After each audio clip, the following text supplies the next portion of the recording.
দৈনন্দিন জীবনের যে সকল সুন্নাত আমলগুলো আছে এগুলোর ক্ষেত্রে অনেকের অভিযোগ হচ্ছে যে মনে থাকে না। যেমন মসজিদে প্রবেশের সময় দোয়া পড়া, খাবারের শুরুতে দোয়া পড়া, খাবারের শেষে দোয়া পড়া, বাথরুমে যাওয়ার দোয়া, বের হওয়ার দোয়া, ঘুমাতে যাওয়ার দোয়া, ঘুম থেকে ওঠার দোয়া, এই জাতীয় যত মাসনুন আমল আছে এগুলো একটাই অভিযোগ, মনে থাকে না।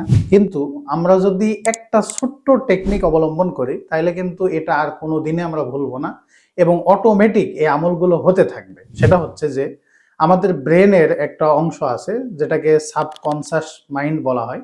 এটার কিন্তু কার্যক্ষমতা অনেক বেশি। সাবকনসাস মাইন্ড হচ্ছে যে অটো পাইলট মোড বলা যায়, অর্থাৎ যে এমন কিছু অভ্যাস বা এমন কিছু বিষয় যেগুলো ব্রেন অটোমেটিক করতে থাকে, সেটার জন্য কোনো ভাবনা চিন্তা বা কোনো এক্সট্রা পরিশ্রম করা লাগে না। যেমন যে ব্যক্তি মোটর সাইকেল চালাতে পারে সেই ব্যক্তি কিন্তু মোটর সাইকেলে উঠলে কখন ক্লাচ ধরতে হবে, কখন গিয়ার বাড়াতে হবে কমাতে হবে, কখন গ্যাস কমাতে হবে বাড়াতে হবে, কখন হ্যান্ডেল ঘোরাতে হবে, এই বিষয়গুলো কিন্তু তার ভাবা লাগে না। ওই দিনের মতো প্রথম যেদিন সে মোটর সাইকেল চালানো শিখছিল, প্রথম যেদিন শিখছিল সেদিন কি অবস্থা হয়েছিল, সবকিছু একেবারে হিসাব করে করে করে করে ঠিক করে করে তারপর কিন্তু করা লাগছিল। কিন্তু যখন চালাইতে চালাইতে চালাইতে চালাইতে সাবকনসাস মাইন্ডে এটা একদম গেঁথে যায়, তখন কিন্তু আর এগুলো ভাবনা চিন্তা করা লাগে না।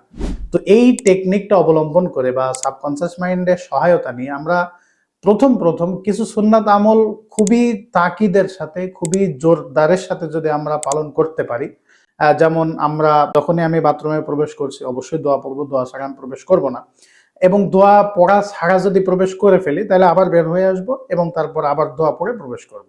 তো এই টেকনিকটা যদি আমরা কিছুদিন অবলম্বন করি তাহলে আমাদের সাবকনসাস মাইন্ড এটাকে ধরে নেবে, এটা সাবকনসাস মাইন্ডে গেঁথে যাবে এবং তখন আর ওই মসজিদে প্রবেশের সময় ভাবনা চিন্তা করা লাগবে না, অটোমেটিক দোয়া বের হয়ে যাবে।